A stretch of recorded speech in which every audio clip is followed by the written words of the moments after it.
PYQ analysis में आप सभी का बहुत बहुत स्वागत है। और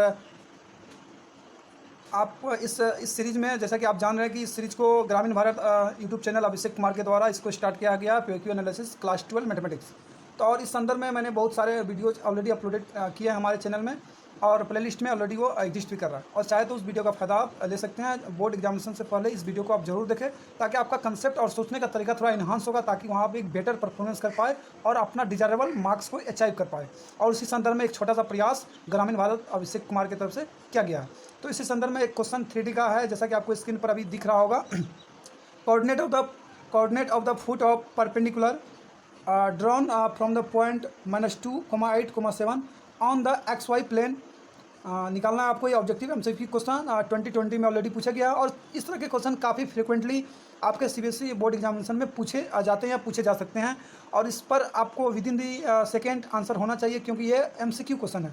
और ये क्वेश्चन कभी कल आपके 5 मार्क्स या 6 मार्क्स के में भी आते हैं। तो इस बात को आपको ध्यान में रखना है। जो मैं कंसेप्ट यहाँ ऑलरेडी पहले मैं कंसेप्ट बताऊँगा, फिर उससे रिलेटेड आप आसानी से इसके रिलेटेड क्वेश्चन को सॉल्व कर पाएंगे विद इन द सेकेंड। लेकिन उसके पहले आप कैसे बनाएंगे, इस पर थोड़ा सा हम फोकस करते हैं, और किस किस तरीके से आप इसको अप्रोच कर सकते हैं, बना सकते हैं। और अंत में मैं आपको एक शॉर्टकट फार्मूला भी बताऊंगा, जिसके जरिए आप एक जनरल प्लेन के अलावा किसी भी प्लेन को आसानी से उस प्लेन में आसानी से फुट ऑफ परपेंडिकुलर वाले क्वेश्चन को कर पाएंगे। तो इसी के संदर्भ में ये वीडियो है। और इस वीडियो को लाइक करें, शेयर करें, अपने दोस्तों को ज़्यादा से ज़्यादा शेयर करें, ताकि सबको एक इस वीडियो का बेनिफिट मिल पाए। जैसे कि यहाँ पर कहा गया YZ प्लेन है। तो सबसे पहले मैं एक प्लेन YZ XY कोई भी अगर प्लेन है, उसका मैं जनरल इक्वेशन कैसे लिखता हूँ उसके बारे में थोड़ा सा मैं यहाँ डिटेल में नहीं जाऊँगा, लेकिन थोड़ा सा मैं यहाँ चर्चा जरूर करूँगा, ताकि आपका कंसेप्ट इन्हांस हो, ताकि आप इस तरीके से सोच पाए। मान लीजिए AXY प्लेन है, ये YZ प्लेन है, और ये ZX प्लेन है। तो इसमें क्या बात होगी, जो YZ प्लेन होगी, इसका जो नॉर्मल वेक्टर होगा, जैसे यहाँ पे देख रहे हैं, इसी प्रकार इसका जो नॉर्मल वेक्टर होगा, इसके परपेंडिकुलर वेक्टर जो होगा, चूँकि यहाँ XY है वो Z होगा। Z कहने का मतलब हो गया K कैप होगा। तो K क्या होगा, तो इसका जो R वेक्टर होगा, R dot K is equal to 0, यही इसका क्या हो जाएगा, इक्वेशन हो जाएगा। उसी प्रकार ये YZ है, इसका जो परपेंडिकुलर वेक्टर होगा, my dear brother and sister and dear learner, तो इसका परपेंडिकुलर वेक्टर क्या होगा, X एक्सिस के अलॉन्ग होगा। डैट मीन्स I कैप इसका होगा, तो R dot I cap is equal to 0।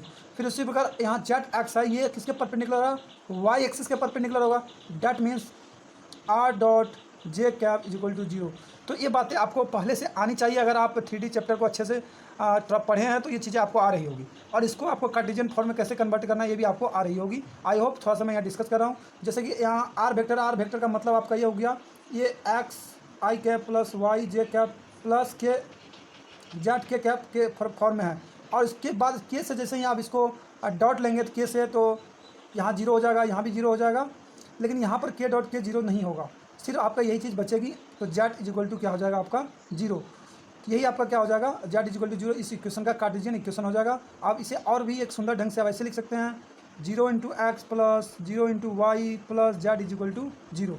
इसको ऐसे लिख सकते हैं। फिर इसी प्रकार इसे मैं डायरेक्ट लिख रहा हूँ, क्योंकि यहाँ XY था तो यहाँ Z सिर्फ बचा, यहाँ XZ है तो X बचेगा, तो X करने का X plus 0 into y plus 0 into Z is equal to 0। आपको सिर्फ लॉजिक पता रहना चाहिए कैसे हुआ। फिर इसी प्रकार ZX प्लेन है माय डियर स्टूडेंट, तो ये ZX के संदर्भ में अगर यहाँ पर डॉट लेके हम लोग करेंगे, यहाँ पर XYZ को रखेंगे तो J वाला सिर्फ बचेगा, सिर्फ Y बचेगा। तो हम लोग लिख सकते हैं इसका इक्वेशन हम लोग ऑलरेडी लिख सकते हैं कि X इज इक्वल टू 0, और इसका लिख सकते हैं Y इज इक्वल टू 0। और इसी Y इक्वल टू 0 को हम सुंदर भाषा में कैसे लिख सकते हैं, 0 into x plus 0 into y plus 0 into Z is equal to 0। But यहाँ Y 0 नहीं होगा, because Y is equal to 0 something यहाँ 1 है, तो यहाँ इसीलिए 1 दिया गया। ये मेरा जनरल इक्वेशन होगा। ये कार्टेशियन फॉर्म इसको कहा जाता है, और इसको वेक्टर फॉर्म कहा जाता है। ये वेक्टर फॉर्म का इक्वेशन है, और ये कार्टेशियन फॉर्म का इक्वेशन है। आई थिंक मैं क्या समझाना चाह रहा हूँ आप समझ रहे होंगे। चलिए इस पॉइंट को हम लोग विड्रॉ करते हैं, और इसके आगे वाले कंसेप्ट को डिस्कस करते हैं, ताकि वहाँ तक आप पहुँच पाए जो क्वेश्चन में पूछा गया। चलिए, जो मैंने कंसेप्ट यहाँ लिखाया, आई थिंक आप उसे नोट कर लिए होंगे अपने नोटबुक में। तो अब इस संदर्भ में हम लोग बात करेंगे जो क्वेश्चन हमारे यहाँ दिया हुआ है। XZ प्लेन है, चूँकि मान लेते हैं हम XZ प्लेन है, XZ कोई प्लेन है XZ, तो ये क्या होगा, Y इसका जो नॉर्मल वेक्टर होगा माय डियर स्टूडेंट, लर्नर, ये जो होगा वाई जे कैप के परपेंडिकुलर होगा इसका नॉर्मल वेक्टर। ये 3D पिक्चर है, थोड़ा सा ऐसे समझ लो आप। ये जो है परपेंडिकुलर इसका वेक्टर, ये जे कैप है। आप इसे समझ पाएंगे। अब ये जो क्वेश्चन हमें हमारे संदर्भ में ये दिया हुआ, मैं इसे मैं थोड़ा रिमूव कर रहा हूँ। ये जो क्वेश्चन हमारे संदर्भ में दिया हुआ, यहाँ कोई पॉइंट है जिस पॉइंट का कोऑर्डिनेट है -2, 8, 7। इस पॉइंट से इस प्लेन पर जो परपेंडिकुलर होगा, ये परपेंडिकुलर, और यहाँ कट करेगा, अंदर की तरफ इधर भागेगा, यहाँ जो कट करेगा, इसका जो कोऑर्डिनेट क्या होगा उसी को हमको निकालना है। सपोज इसका कोऑर्डिनेट मैं मान लेता हूँ थोड़ा देर के लिए x, y, z। अगर इसका क्या कोऑर्डिनेट होगा, इसी कोऑर्डिनेट को हमको फाइंड करना है। तो इसके क्या क्या अप्रोचेस हो सकते हैं। पहली बात, आप क्वेश्चन को समझ गए। एक पॉइंट है यहाँ से परपेंडिकुलर इस प्लेन पर डाला गया है, और इस प्लेन पर ये फुट ऑफ परपेंडिकुलर कहने का मतलब ये जो परपेंडिकुलर यहाँ पर किस पॉइंट पर इस प्लेन को कट करेगा, इंटरसेक्ट करेगा, इसी पॉइंट को हमको निकालना है। और यहाँ इसका कोई इमेज बनेगा, मान लीजिए यहाँ कोई पॉइंट है, इसका यहाँ इमेज बनेगा, कुछ ना कुछ इसका भी कोई ना कोई कोऑर्डिनेट होगा। अगर मैं आप मेरे पिछले वाले वीडियो देखे हैं कि किसी भी पॉइंट में इमेज हम लोग कैसे निकालते हैं, यहाँ इसका इमेज हम लोग कैसे निकालेंगे, तो आसानी से इस चीज़ को आप निकाल पाओगे, क्योंकि ये डिस्टेंस बराबर होता है। और ये मिड पॉइंट फार्मूला से आप आसानी से क्या करोगे, मिड पॉइंट एक्स बराबर क्या हो जाएगा, इन दोनों को आप जोड़ोगे और 2 से भाग दे दोगे, क्योंकि मिड पॉइंट का फार्मूला क्या होता है, x1 + x2/2। सो ऑन आप क्या करोगे, y बराबर ऐसे लिखोगे y1 + y2/2, और z बराबर लिखोगे आप z1 + z2/2। तो यहाँ x1 यहाँ दिया हुआ है। और इमेज कैसे निकालते हैं मैं आपको बताता हूँ। अगर ये चूँकि ये प्लेन जो मेरा है XZ प्लेन है, तो XZ वाले x और z कोई भी चेंज नहीं होगा। ये 2 का 2 रहेगा और 7 का 7 रहेगा। यहाँ -2 दे दो और 7 दे दो। और जो ये y वाले पॉइंट है, ये सिर्फ चेंज होगा, 8 यहाँ प्लस में है तो यहाँ -8 में होगा। आपको अगर समझ में नहीं आया, आप हमारे पिछले वीडियो को रेफर कर सकते हैं, जो प्लेलिस्ट में ऑलरेडी सजी हुई है, इमेज ऑफ द पॉइंट, इस टॉपिक के नाम से। तो ये जैसे निकालोगे, इसके बाद ये निकालना आपके पास आसान हो जाएगा। 2 जोड़ 2 जोड़ोगे तो 0 हो जाएगा, तो x बराबर आपका 0 हो गया। और -8 और 8 जोड़ोगे तो -2 और 2 जोड़ोगे तो -4 होगा, उसको 2 से डिवाइड करोगे तो ये -2 होगा, -2 होगा। और 8 और -8 को जोड़ोगे तो 0 होगा, और ये पॉइंट मेरा 0 निकल जाएगा। और 7 और 7 को जोड़ोगे तो 14 होगा, 14 को 2 से डिवाइड करोगे, ये मेरा 7 हो जाएगा। कहने का मतलब मेरा ऑलरेडी आंसर निकल चुका है, -207। तो -207 मेरा 3rd नंबर है। तो इस अप्रोच के साथ आप बना सकते हो। बट माय डियर स्टूडेंट, आप सभी स्टूडेंट का एक्सपीरियंस ये रहता है, आप इसको किस तरीके से बनाते हो वो मैं आपको थोड़ा सा समझाता हूँ, ताकि आपका उस कंसेप्ट का भी क्लियरेशन हो और जैसे आप बनाते हो। उसके बाद मैं एक शॉर्टकट भी आपको बताऊँगा, तो आप इसीलिए अंत तक वीडियो को जरूर देखें। जैसे कि आप क्या करते हैं, इस पॉइंट से आप क्या करते होंगे, -2, 8, 7। सबसे पहले आप क्या करते होंगे, इसके सहायता से, यहाँ भी कोई परपेंडिकुलर होगा, इसके सहायता से आप क्या करते होंगे, इन पॉइंटों की सहायता से इसका जो इक्वेशन, चूँकि हमको पता है XZ प्लेन है, तो ये y = 0 है ये प्लेन, तो क्या z means 0.x + y + 0.z = 0। अब इसका आप क्या करोगे, इसके सहायता से इसका सबसे पहले इसका नॉर्मल वेक्टर निकालोगे। इसका नॉर्मल वेक्टर क्या होगा, इसका नॉर्मल वेक्टर 0, 1, 0, 0, 1, 0। अब फिर ये नॉर्मल वेक्टर और इस पॉइंट के साथ आप क्या करोगे, इस लाइन का इक्वेशन लिखोगे, फिर इसका एक जनरल पॉइंट निकालोगे, फिर इसमें सेटिस्फेक्शन कराओगे, डैट बिकम्स टू लेंदी। तब उसके बाद आपका ये पॉइंट भी निकलेगा और ये पॉइंट भी निकलेगा। तो my dear student, objective question है, MCQ को हमें MCQ के ही तरीके से बनाना चाहिए, ताकि हम लोग एग्जामिनेशन में इस टाइप के क्वेश्चन में इंटेंगल नहीं हो, हम लोग फंसे नहीं, रुके नहीं।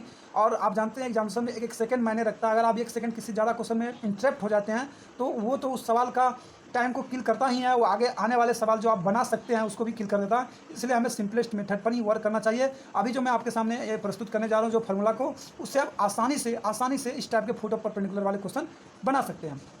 सपोज मान लीजिए कोई भी यहाँ पर पॉइंट है x1, y1, z1। इस पॉइंट का फुट ऑफ परपेंडिकुलर अगर हम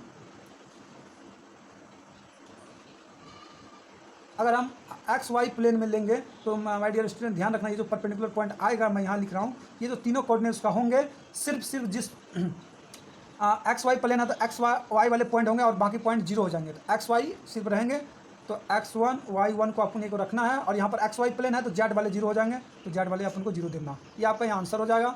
फिर अगर यहाँ YZ प्लेन रहे my dear brother and sister, अगर यहाँ y वाले प्लेन रहे तो यहाँ XY1, Z1 अगर रहेगा, यहाँ से परपेंडिकुलर अगर आप निकालोगे, अगर यहाँ परपेंडिकुलर ये निकालोगे इस पॉइंट को, ये तो मान लीजिए YZ प्लेन है, तो इस परपेंडिकुलर का जो कोऑर्डिनेट होगा, चूँकि YZ प्लेन है तो y और z रहेगा, x 0 हो जाएगा, YZ रहेगा, x 0 हो जाएगा। ये मेरा फुट ऑफ परपेंडिकुलर हो जाएगा। अगर इसी प्रकार से अगर यहाँ ZX प्लेन रहे, अगर यहाँ से हमें परपेंडिकुलर निकालना हो x1, y1 और z1 का, तो अब इसका जो परपेंडिकुलर निकालोगे, चूँकि ZX रहेगा, y 0 हो जाएगा, तो x भी रहेगा और जेड भी रहेगा और वाई आपका 0 हो जाएगा। यही क्वेश्चन आपसे पूछा गया था विद इन सेकेंड। अगर आपको ये पता होता विद इन सेकेंड इस क्वेश्चन का आप आंसर दे सकते थे।